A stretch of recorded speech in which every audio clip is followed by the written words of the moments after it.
One of my favorite memories is when the kids were digging in our mulch back here and they found a whole bunch of sprouts growing, and they were like so excited. They're like, oh my gosh, we have to plant this, we have to put it somewhere. So they got the bowls that we keep in our sandbox and filled it with the soil from the planters, and they put all these baby oak sprouts, and then they were all taking care of them and finding water, and it was really sweet. So I saw a great future with our gardening program.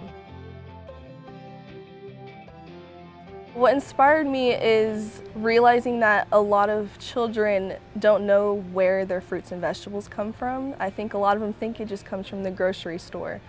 So being able to show these kids that you can actually grow your own food, I think is just amazing.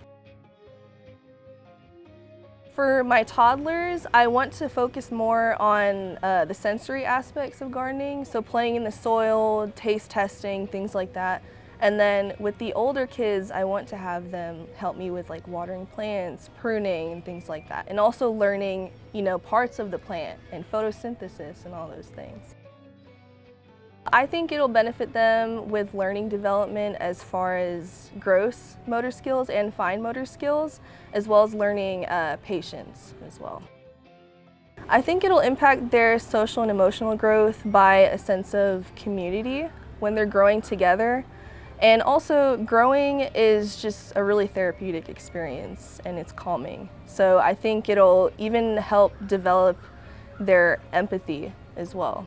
I think gardening can help reground the kids after the hurricane by providing kind of like a stress relief after all the trauma that came from the hurricane. And I think it'll also teach the children about, the cycle of life, death, and rebirth as well. And unfortunately, a lot of us might have experienced that during the hurricane.